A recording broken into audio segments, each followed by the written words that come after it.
YCP నేత సినీ నటుడు Posani కృష్ణమురళిపై AP వ్యాప్తంగా 17 కేసులు నమోదయ్యాయి. ఆ 17 పోలీస్ స్టేషన్లకు సంబంధించిన పోలీసులు కూడా పీటీ వారెంట్లను సిద్ధం చేశారు.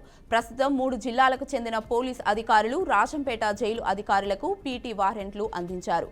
గుంటూరు జిల్లా నర్సరావుపేట, అల్లూరి జిల్లా అనంతపురం గ్రామీణ పోలీసులు రాజంపేట జైలు అధికారికి పీటీ వారెంట్లను అందించారు. ఒకేసారి 3 పీటీ వారెంట్లను తీసుకురావడంతో పోసానిని ముందుగా ఎవరికి అప్పగించాలనే విషయంపై జైలు అధికారులు ఉన్నతాధికారులతో సమాలోచనలు చేస్తున్నారు. ఇందుకు సంబంధించిన నిబంధనలు పరిశీలిస్తున్నారు. మేం కోర్టు అనుమతి తీసుకున్నాం, ముందుగా మాకే పోసానిని అప్పగించాలి అని నర్సరావుపేట పోలీసులు తెలిపారు. పోసానికి తీసుకెళ్లేందుకు వారు వాహనాలు సైతం సిద్ధం చేసుకున్నారు.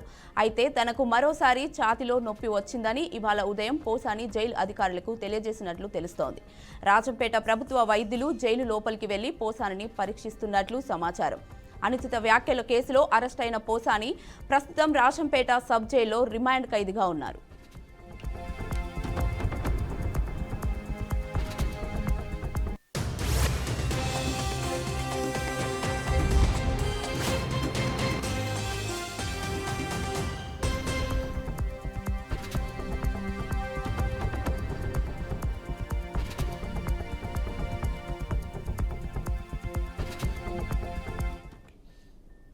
ఇదే అంశంపై మరింత సమాచారాన్ని మా అవుట్పుట్ ఎడిటర్ వెంకట్ అందిస్తారు. వెంకట్, చెప్పండి. కీర్తి, నటుడు మాజీ వైసీపీ నేత పోసాని కృష్ణమురళిని కష్టాలు వెంటాడుతున్నాయి. తాజాగా ఇప్పటికే ఆయన అరెస్ట్ అయ్యి జైల్లో ఉండగా తాజాగా మరో కేసు ఏదైతే పల్నాడు జిల్లా నర్సాపేటలో 2024లో కేసు నమోదైంది. టీడీపీ నేత కిరణ్ అనే వ్యక్తి ఒక ఫిర్యాదు చేశారు.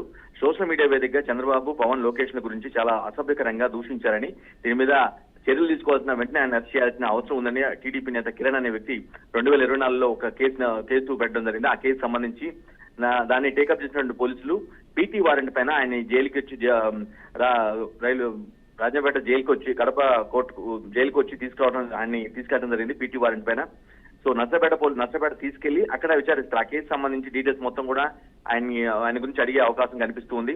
ఆ రోజు ఎందుకు అలా వ్యాఖ్య చేయాల్సి వచ్చింది, మీకు ఎవరైనా మద్దతుతోనో లేదంటే ఎవరైనా ప్రోత్సాహంతోనో ఎవరైనా పుషప్ చేస్తేనే మీరు ఆ విధంగా అంత దూషించారా, అసలు ఎందుకు చేయాల్సి వచ్చింది, ఆ వ్యాఖ్యల వెనక ఎవరైనా ఉన్నారా అనే విషయం పైన నర్సపేట పోలీసులు ఆయన విచారించే అవకాశం కనిపిస్తుంది. ఇప్పటికే మనకు తెలిసిందే ఆయన్ని ఒక వ్యక్తి అంటే అన్నమయ్య జిల్లాలో నమోదైన కేసు సంబంధించి ఆయన అరెస్ట్ చేయడం, విచారించడం.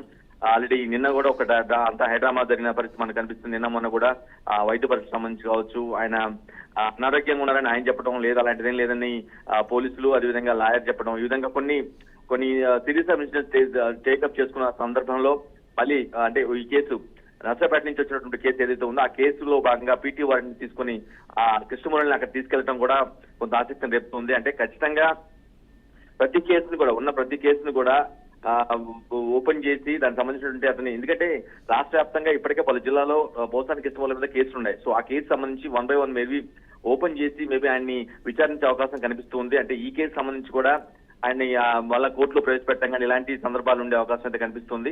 ఏదైనా పోసాని కృష్ణమురళి పరిస్థితి మాత్రం చాలా క్లిష్టంగా మందని చెప్పుకోవచ్చు. ఎందుకంటే అప్పట్లో వైసీపీ గవర్నమెంట్ లో ఉన్నప్పుడు చాలా అంటే ప్రతి ఒక్కరు కూడా అసహించుకునేలాగా కొంత పార్టీ నేతలు అదే విపక్ష పార్టీ నేతలు అంటే అప్పటి టీడీపీ అధినేత కావచ్చు, లేదంటే జనసేన అధినేత పవన్ కళ్యాణ్ కావచ్చు, టీడీపీలో కీలక వ్యక్తిగా ఉన్నటువంటి లోకేష్ కావచ్చు, వీరిని తిట్టిన తిట్లు చాలా దుర్భాషలాడటం కానీ చాలా అంటే ప్రతి ఒక్కరు కూడా అసహించుకునేలాగా ఉన్నాయి.